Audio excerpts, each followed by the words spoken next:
Hello friends, இன்றைக்கி நம்ம இந்த வீடியோவில் பார்க்க போகிறது தயிர் குழம்பு. வாங்க பார்க்கலாம் அது எப்படின்னு. இந்த குழம்பு பண்ணுறதுக்கு தேவையான பொருட்கள் என்னென்னு ஃபஸ்ட்டு பார்த்துடலாம். சின்ன சின்னதாக கட் பண்ண சின்ன வெங்காயம், அடுத்து 4 பல் பூண்டை சின்ன சின்னதாக கட் பண்ணி வச்சுருக்கிறேன். காரத்துக்கு ஏற்ற மாதிரி பச்சை மிளகா, வர மிளகா ரெண்டையும் கலந்து எடுத்துருக்கேன். 1 டீஸ்பூன் கடுகு, 1 டீஸ்பூன் உளுந்தம்பருப்பு, 1 டீஸ்பூன் கடலைப்பருப்பு, அடுத்து 1/2 டீஸ்பூன் ஜீரகம். அவ்வளோதான் இதுக்கு தேவையான பொருட்கள். அடுத்து இதுக்கு தேவையான அளவு தயிர், நல்லா கெட்டி தயிர் எடுத்துக்கலாம். இப்போது இந்த தயிரில் இதுக்கு தேவையான அளவு சால்ட்டு போட்டு ஃபஸ்ட்டு மிக்ஸ் பண்ணிக்கலாம். அதுக்கப்புறம் இந்த தயிர் கூட ஒரு 1/2 டீஸ்பூன் மஞ்சள் அதையும் போட்டு மிக்ஸ் பண்ணிக்கலாம்.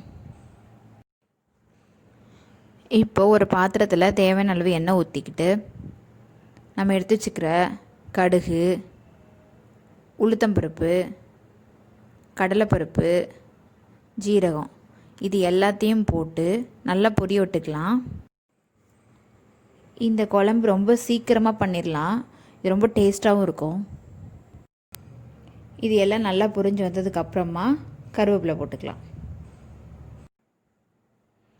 அடுத்து நம்ம எடுத்து வச்சுருக்கிற பச்சை மிளகாவையும் வர மிளகாவையும் இது கூட போட்டு நல்லா மிக்ஸ் பண்ணி விட்டுறலாம்.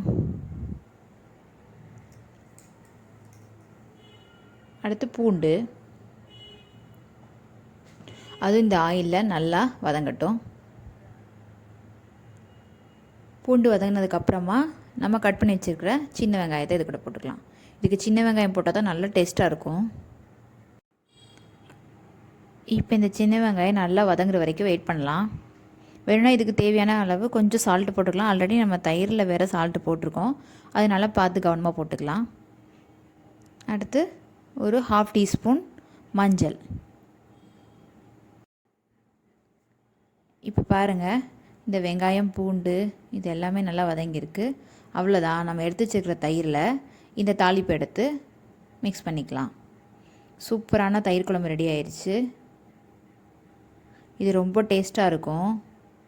நம்ம வீட்டில் வெஜிடபிள்ஸ் இல்லாத டைமில் வெறும் தயிர் மட்டும் இருந்துச்சுன்னா இந்த குழம்பு வச்சு பாருங்கள். இதுக்கு மாங்காய் ஊறுகாய் வச்சு சாப்பிட்டா ரொம்ப சூப்பராக இருக்கும். இது வரைக்கும் நீங்கள் இந்த குழம்பு வச்சதில்லை அப்படின்னா ஒரு தடவை ட்ரை பண்ணி பாருங்கள்.